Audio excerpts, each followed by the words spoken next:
नमस्कार। खबर दमदार के इस वक्त के बुलेटिन के साथ मैं हूं अनुपम और मैं आपके साथ हर्ष। और शुरुआत करेंगे पहली खबर के साथ।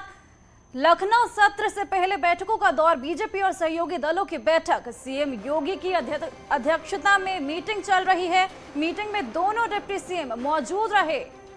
संजय निषाद, आशीष पटेल भी शामिल रहे हैं। बीजेपी और सहयोगी दलों की बैठक, बड़ी खबर इस वक्त। मीटिंग में दोनों डिप्टी सीएम भी मौजूद रहे हैं। सीएम योगी की अध्यक्षता में यह मीटिंग, बड़ी खबर इस वक्त हम आपको बता रहे हैं। विधानसभा सत्र से पहले बैठकों का दौर चल रहा है और बीजेपी और सहयोगी दलों की बैठक हुई है। आपको बता दें कि मीटिंग में दोनों डिप्टी सीएम भी मौजूद रहे, साथ ही संजय निषाद और आशीष पटेल भी शामिल हुए। एक्सक्लूसिव तस्वीरें टीवी स्क्रीन पर आप देख सकते हैं। एक्सक्लूसिव तस्वीरें इस वक्त आप देख रहे हैं। बीजेपी और सहयोगी दलों की बैठक की एक्सक्लूसिव तस्वीरें इस वक्त हम आपको दिखा रहे हैं। सीएम योगी की अध्यक्षता में यह मीटिंग हुई है। इसकी एक्सक्लूसिव तस्वीरें आप देख रहे हैं। ब्रजेश पाठक, केशव प्रसाद मौर्य और तमाम जो सहयोगी दल हैं, उनके विधायक, उनके नेता वहां पर मौजूद रहे हैं।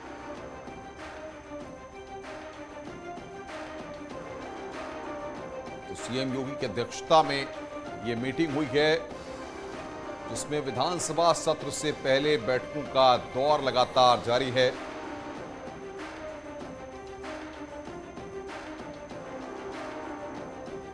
बीजेपी और सहयोगी दलों की बैठक हुई है।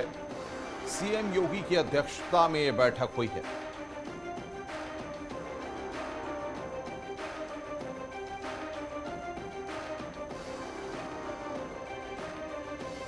तो लखनऊ में सत्र से पहले बैठकों का दौर लगातार जारी है और बीजेपी और सहयोगी दलों की बैठक हुई है। आपको बता दें कि सीएम योगी की अध्यक्षता में यह मीटिंग हुई। साथ ही आपको बता दें कि मीटिंग में दोनों डिप्टी सीएम भी मौजूद रहे। संजय निषाद और आशीष पटेल भी इस मीटिंग में शामिल हुए। तो बीजेपी और सहयोगी दलों की बैठक की तस्वीरें इस वक्त हम आपकी स्क्रीन पर आपको दिखा रहे हैं। सीएम योगी की अध्यक्षता में यह बैठक हुई है। विधानसभा का सत्र है और उन्हें जनता से जुड़े विषय अलग अलग नियमों में उठाने का अधिकार है और हम लोग पूरी तैयारी करके जाएंगे। सरकार अपना ठीक से पक्ष प्रस्तुत करेगी। वो विधानसभा की कार्रवाई सुचारू रूप से चलवाएं और अपनी बात विधानसभा में, विधान परिषद में रखें।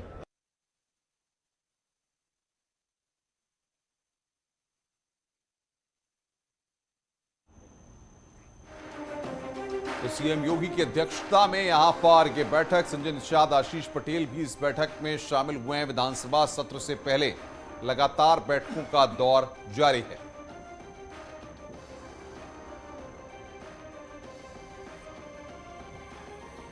तो तस्वीरें इस वक्त हम आपको दिखा रहे हैं। जो सहयोगी दल हैं, उनके विधायक भी वहां पर पहुंचे हुए हैं। ये तस्वीरें आप देख सकते हैं। जिसने जो किया उसको तत्काल हमने अनावरण किया और कड़ी से कड़ी सजा दी। हम रासुका लगाने जा रहे हैं और ऐसा लेसन देने जा रहे हैं कि पीढ़ियां पुश्ते याद करेंगी अभियुक्तों की। मदरसों के सर्वे के ऊपर बार बार घेरा जा रहा है। आज अरशद मदरसों पर बात मत करिए। भारतीय जनता पार्टी की सरकार शुचिता के साथ सबको रेगुलराइज कर रही है। मदरसों के नीति नियंता लोग, चाहे देवबंद के लोग हों, चाहे हमारे नदवा कॉलेज के लोग हैं, सब लोगों ने माना है कि अच्छा है और हम बेहतरी के लिए काम।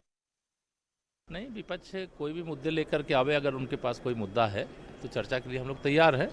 हंगामा खड़ा करने से कुछ नहीं होगा। विषय लेकर आए और हर विषय पे चर्चा होगी। कल तो पैदल मार्च है सपा का कल पैदल मार्च है वहाँ कार्यालय से। पैदल चले, चाहे साइकिल से चले और चाहे हवाई जहाज से चले, उससे कोई फर्क नहीं पड़ता। आगे बढ़ते हैं। यूपी विधानसभा का मानसून सत्र कल से शुरू हो रहा है। इससे पहले ताबड़तोड़ बैठकों का दौर देखने को मिला। विधानसभा का सत्र शांतिपूर्ण तरीके से चले, इसके लिए सर्वदलीय बैठक हुई। सीएम योगी के नेतृत्व में हुई इस बैठक में कई मुद्दों पर चर्चा हुई। इस बैठक में आरएलडी की तरफ से राजपाल बालियान और एसबी-एसपी की तरफ से बेदीराम शामिल रहे।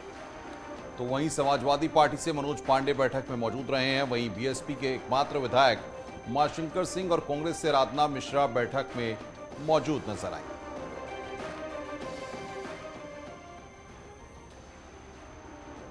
तो ये तीन तस्वीरें इस वक्त हम आपको दिखा रहे हैं। सर्वदलीय बैठक, सत्र पर चर्चा हुई है। कई मुद्दों का जिक्र हुआ है। बीजेपी एमएलए की बैठक, एसपी विधानमंडल की बैठक, इसमें सत्र को लेकर मंथन हुआ है। तो ये 3 तस्वीरें इस वक्त आप देख रहे हैं। ये 3 तस्वीरें आपकी टीवी स्क्रीन पर आप देख सकते हैं। सर्वदलीय बैठक हुई, बीजेपी एमएलए की बैठक हुई और सत्र पर मंथन की ये तस्वीरें आप देख सकते हैं।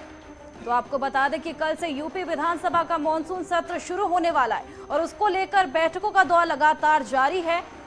इस बैठक में कल की रणनीति को लेकर चर्चा हुई है ताकि शांतिपूर्ण तरीके से कल का सत्र निपट जाए। मुख्य विपक्ष होने के नाते समाजवादी पार्टी का भी ये स्पष्ट रूप से मानना है कि सत्र अच्छे से चले, इसमें सरकार और सत्ता पक्ष की सबसे बड़ी जिम्मेदारी है। और आज जब खासकर उत्तर प्रदेश में तमाम बड़े मुद्दे हों, सूखे से उत्तर प्रदेश प्रभावित हो, उत्तर प्रदेश का एक बड़ा हिस्सा बाढ़ से प्रभावित हो, बेरोजगारी हो, महंगाई हो और तमाम इस तरह के जनहित के ज्वलंत मुद्दे हों, तो आज कार्य मंत्रणा में भी और सर्वदलीय बैठक में भी हमने ये निवेदन किया कि इसके समय अवधि जिसे भी और विधानसभा अध्यक्ष जी से इस बात का आग्रह किए कि संभव हो तो जो इतना अल्पकाल के लिए जो सत्र आहूत की गई है, इसकी समय अवधि बढ़ा दिया जाए। उन्होंने कहा कि अभी हम कोशिश कर रहे हैं, लेकिन अब फिर दिसंबर में हम जल्दी ही बैठेंगे। तो हम लोगों ने उनको आश्वासन दिया कि देखिए, अगर आपको ये, मैंने स्पष्ट कहा कि ऐसा नहीं है कि ऐसा तो नहीं कि जो 23 तक अभी आपने जो शेड्यूल दिया है, ये इससे पहले भी आप बंद कर सकते हैं। तो उन्होंने कहा कि ये आपके ऊपर डिपेंड करता है। तो फिर हम लोगों ने कहा कि नहीं, हम तो आपको किसी भी हालत में आपको भागने नहीं देंगे। और अगली खबर बागपत से। बागपत में न्यूज 18 की खबर का असर हुआ है। बागपत के थप्पड़बाज इंस्पेक्टर पर एक्शन हुआ है। इंस्पेक्टर बिरजा राम को लाइन हाजिर किया गया है। फरियादी को इंस्पेक्टर ने थप्पड़ मारा था। बिनोली थाने में इंस्पेक्टर हैं बिरजा राम। एसपी ने इंस्पेक्टर को फिलहाल कार्रवाई करते हुए लाइन हाजिर कर दिया है। बड़ा एक्शन यहां पर लिया गया है। इंस्पेक्टर बिरजा राम को लाइन हाजिर किया गया है। तो बागपत में न्यूज 18 की खबर का बड़ा असर हुआ है। इंस्पेक्टर बिरजा राम को लाइन हाजिर कर दिया गया है। आपको बता दें कि इंस्पेक्टर पर थप्पड़बाजी को लेकर यह पूरा एक्शन लिया गया है। तो ये तस्वीर इस वक्त हम आपको दिखा रहे हैं। इस तस्वीर के बाद बागपत के एसपी ने इस पूरे मामले पर कार्रवाई की है।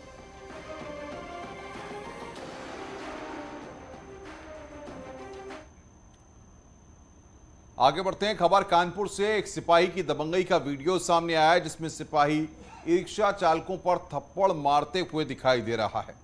सिपाही जाजमऊ थाने में तैनात बताया जा रहा है। आरोप है कि अवैध वसूली को लेकर ये पिटाई की गई। तो कानपुर से ये सीधी तस्वीरें आप देख सकते हैं।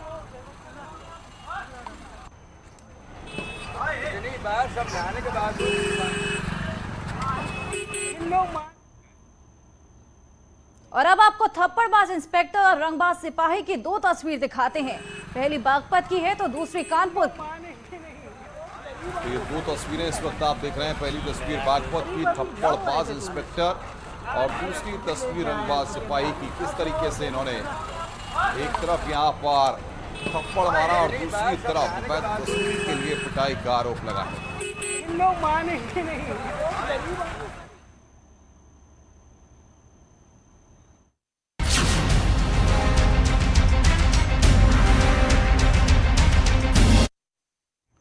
उत्तर प्रदेश में जारी मदरसों के सर्वे के बीच आज सहारनपुर के देवबंद में उलेमाओं की बैठक हुई और इस बैठक में करीब 500 उलेमा शामिल हुए। मीटिंग के बाद मौलाना मुफ्ती अबुल कासिम नोमानी और जमीयत उलेमा हिंद के प्रमुख मौलाना अरशद मदनी ने कहा कि हम मदरसों के सर्वे के खिलाफ नहीं हैं।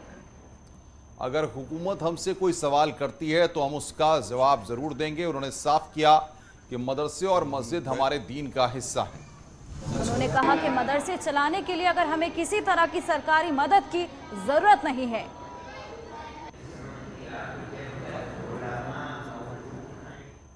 हमें मदरसे हमारा मजहब है, जिस तरह मस्जिद हमारा मजहब है, इसी तरह मदरसे हमारा मजहब है।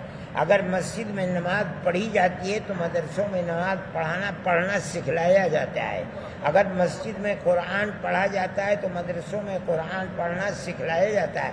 इसलिए मजहब है हमारा, मस्जिद मजहब है। जिस तरह हम मस्जिद के लिए किसी गवर्नमेंट से 2 कौड़ी की भी इमदाद नहीं लेते, हम अपने मदारिस के लिए भी किसी से कोई इमदाद नहीं लेते। मदारिस का वही किरदार है, हमारी वही सियासत है। उस सियासत को मजबूत से मजबूत तर करना चाहिए। अगर गवर्नमेंट आपसे किसी चीज़ का सवाल करती है, आप उसका जवाब दीजिए। हुकूमत हमारी है, हम इस मुल्क के रहने वाले हैं, वो हमसे पूछती है, सर्वे करती है, हम उसका जवाब देंगे। बस। और अगली खबर कानपुर से। कानपुर के बर्रा थाना में उस समय हड़कंप मच गया जब सेफ्टी टैंक की शटरिंग हटाने के दौरान 3 मजदूर बेहोश हो गए। आनन फानन में तीनों मजदूरों को लेकर निजी अस्पताल ले जाया गया, जहां पर इलाज के दौरान तीनों की मौत हो गई है। घटना की सूचना पर पुलिस के आला अधिकारी मौके पर पहुंचे। घटना मालवीय विहार इलाके की। आपको बता दें कि मालवीय विहार इलाके में एक मकान का निर्माण चल रहा था और उसी दौरान सेफ्टी टैंक में लगी शटरिंग हटाने के लिए पहले एक मजदूर अंदर गया और उसका शोर सुनकर उसको बचाने के लिए 2 और मजदूर नीचे उतरे तो तीनों की हालत बिगड़ गई और आनन फानन में वहां मौजूद लोगों ने तीनों को निजी अस्पताल में भर्ती कराया, जहां पर इलाज के दौरान उनकी मौत हो गई। इसको गया टैंक में उतार दिया गया बगैर जानकारी के। ये टैंक 10 दिन से बंद है, महीने भर से। उसमें गैस बन गई और हमारे भाई को एक्सपायर हो गया। 2 और इसके साथ के कारीगर थे, वो भी भाई थे, वो भी एक्सपायर हो गए। तो ठेकेदार हो या मकान मालिक इन तरीके के चीज़ों को, वर्कर को खिलवाड़ समझ रखा है। हम मांग ये करते हैं कि हमको न्याय मिलना चाहिए।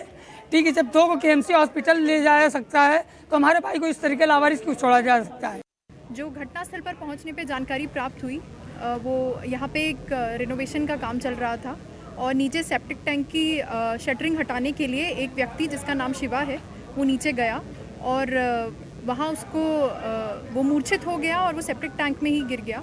तब 2 लोग और उसको बचाने के लिए जब अंदर गए तो वो लोग भी वहाँ मूर्छित हो गए, जिसमें से शिवा नाम के व्यक्ति की मौके पर ही मृत्यु हो गई। बाकी दोनों व्यक्तियों को रीजेंसी हॉस्पिटल प्राथमिक उपचार के लिए ले जाया गया, जहां पर उन्हें मृत घोषित कर दिया गया है। इसके अलावा वो राहत कोष से मुआवजे की मांग कर रहे हैं, जिसमें कि स्थानीय प्रशासन की टीम यहां पर आकर मौका मुआयना करके जा चुकी है और वो मुआवजे के लिए जो भी प्रपोजल है वो बनाकर आगे भेज रहे हैं। आगे बढ़ते हैं। उत्तर प्रदेश में धर्मांतरण कानून के तहत आज अमरोहा में पहली सजा सुनाई गई, जिसमें अफजल नाम के शख्स को 5 साल की कैद और 40,000 जुर्माना लगाया गया।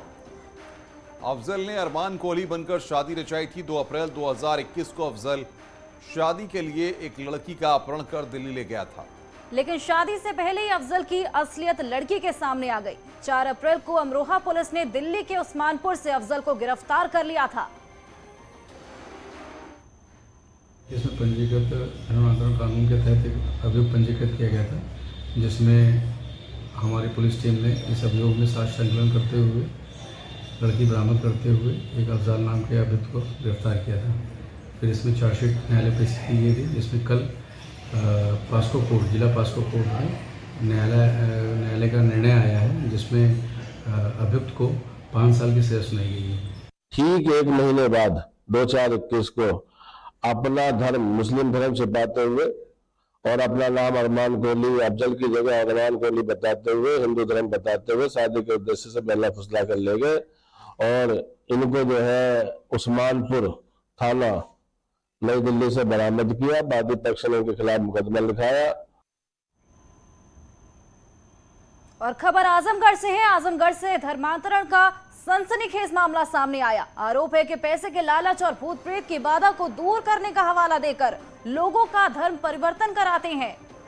हिंदू संगठन के मुताबिक 2 आरोपियों को दबोचा गया है जो इस खेल में लिप्त थे और उन्हें पुलिस के हवाले कर दिया गया। आपको बता दें कि ये पूरा मामला सिधारी थाना इलाके का है। ज्ञात नंबर द्वारा मुझे सूचना दी गई कि यहाँ पर धर्म परिवर्तन का चल रहा है। वहाँ पर मैं हमारे पहुँचने के बाद लगभग आधे घंटे वहाँ हम बैठे हुए थे। वहाँ पर देखा जा रहा था कि वहाँ पे जो पास्टर हैं, पारस नामक पास्टर थे, उनके द्वारा बताया जा रहा था कि परमेश्वर आपके ऊपर आत्माओं को, बुरी साय को दूर करेगा, और हर तरह की बातें उनको बताई जा रही थी। और वहाँ पर पहुँचने के बाद हम लगभग आधा घंटा बैठने के बाद तब प्रशासन को सूचना दी गई। इस मामले में प्रशासन द्वारा कोई कार्रवाई नहीं की गई है। अभी जैसे आगे हम लोग प्रतीक्षा में हैं कि इस कार्रवाई को आगे बढ़ाया जाए। तहरीर देने के बाद उसके बाद अगर कार्रवाई नहीं होती है तो हम एसपी महोदय के यहाँ जाएंगे।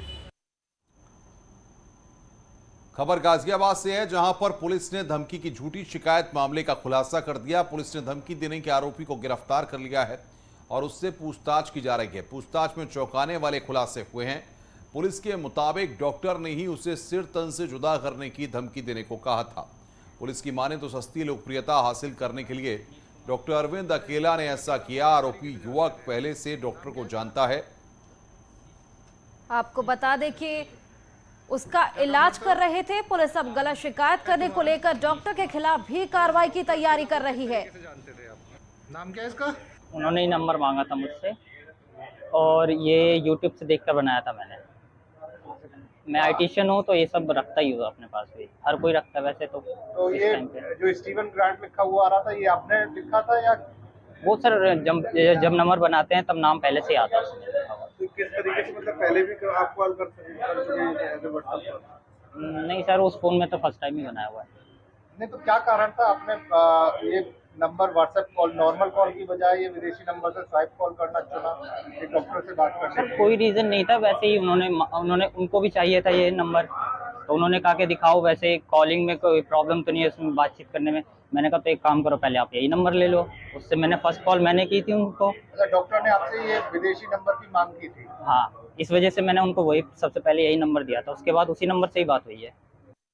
ये पूरा मामला संदिग्ध लग रहा था और अब ये प्रूव हो गया है कि डॉक्टर ने अपनी लोकप्रियता पाने के लिए ये हरकत करी है। तो अब कुछ आगे की क्या कार्रवाई रहेगी सर? इसमें डॉक्टर के विरुद्ध झूठी सूचना पुलिस को देने के लिए, भ्रामक सूचना देने के लिए हम इस मैटर को एक्सपंज करके इसमें जो भी आवश्यक वैधानिक कार्रवाई है हम तुरंत कर रहे हैं। तो मुरादाबाद के एसपी सांसद एसटी हसन ने लखीमपुर खीरी की घटना के आरोपियों को सख्त से सख्त सजा दिए जाने की मांग की है। उन्होंने कहा कि अगर आरोपी मुसलमान है तो उन्हें चौराहे पर आधा गाड़ दिया जाए और पत्थरों से मार दिया जाए, ताकि आगे से कोई दुष्कर्म करने की कोशिश ना करे। जिन लोगों ने ये दुष्कर्म करा है, जाहिर सी बात है कानून के हिसाब से उन्हें सख्त से सख्त सजा मिलनी चाहिए। और अगर वो मुसलमान हैं तो उनको चौराहों पे आधा आधा ज़मीन में गाड़ दिया जाए और उन्हें पत्थरों से मार दिया जाए। ये सजा है, ताकि कभी कोई दुष्कर्म करने की कोशिश न करे। आगे बढ़ते हैं। पुलिस को आधुनिक बनाने की मुहिम के तहत सीएम योगी ने 56 मॉडर्न प्रिजन वैन्स को हरी झंडी दिखाई। और इस मौके पर सीएम योगी ने कहा कि यूपी में कानून व्यवस्था नजीर बन रही है, अपराधियों में कानून का डर पैदा हुआ है। उन्होंने कहा कि हम पुलिस को आधुनिक तकनीक से लैस कर रहे हैं।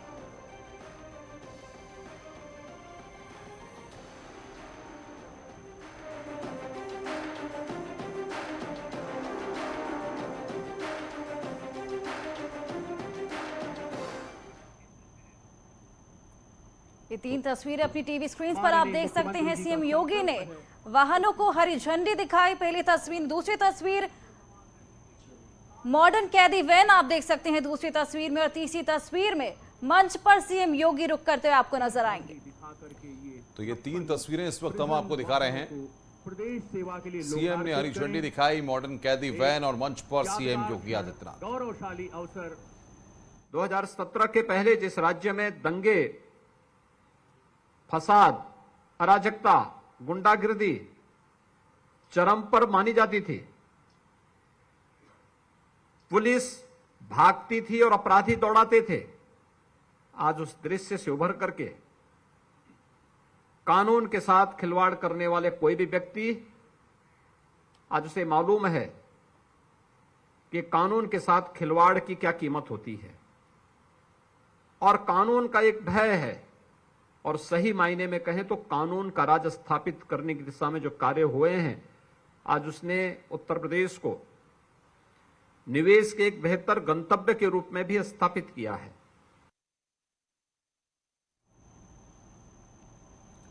शाहजहांपुर में रफ्तार का कहर देखने को मिला, जहां एक तेज रफ्तार ट्रक ने बाइक सवार पिता पुत्री को रौंद दिया।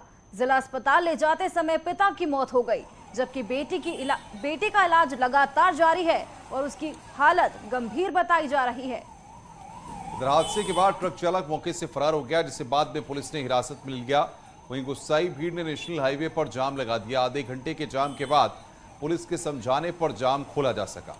आपको बता दें कि ये पूरी घटना नेशनल हाईवे के झुमका तिराहे की है। ट्रक सीतापुर की ओर से जा रहा था, जहां पर यह पूरा हादसा हुआ।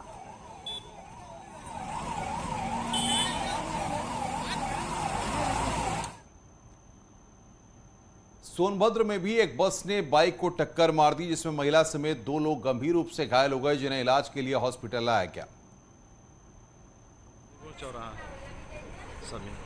आपको बता दें कि उन्हें हायर सेंटर के लिए रेफर कर दिया गया है और हादसा अनपरा इलाके के डिबलोगंज में हुआ। वाराणसी शक्तिनगर हाईवे पर रेणुकूट की ओर से आ रही बस ने बाइक को टक्कर मार दी।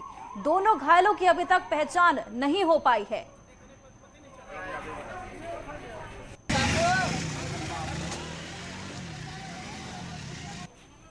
तो सोनभद्र की पूरी घटना है, जहां बस ने बाइक को टक्कर मार दी, जिसमें 2 महिला समेत 2 लोग गंभीर रूप से घायल हो गए। आपको बता दें कि उनका इलाज हॉस्पिटल में लगातार जारी है, उन्हें हायर सेंटर रेफर कर दिया गया था। हादसा अनपरा इलाके के डिबलूगंज का है। वाराणसी शक्तिनगर हाईवे पर यह पूरा हादसा हुआ। तो सितंबर में भी बारिश का सितम बना हुआ है। देवरिया में जहां बारिश के बाद सड़क पर सैलाब आ गया, तो वहीं नैनीताल में पहाड़ से बड़े बड़े पत्थर गिर रहे हैं। देखिए रिपोर्ट।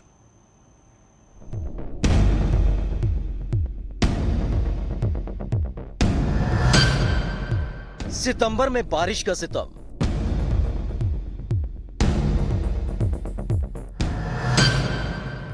बारिश के बाद सड़क पर सैलाब,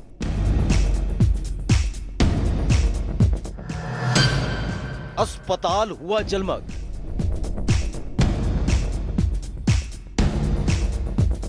ये तस्वीर उत्तर प्रदेश के देवरिया जिले की है, जहां कुछ घंटों की बारिश से पूरा शहर पानी पानी हो गया। सड़कें पूरी तरह पानी में डूब गई। सड़क पर इतना पानी जमा हो गया कि लोगों के घुटने तक पानी आ गया। गाड़ियों रुक रहे हैं यहां पर एक ब्रेक के लिए। ब्रेक के उस पार आपको दिखाएंगे उत्तराखंड की बड़ी खबरें।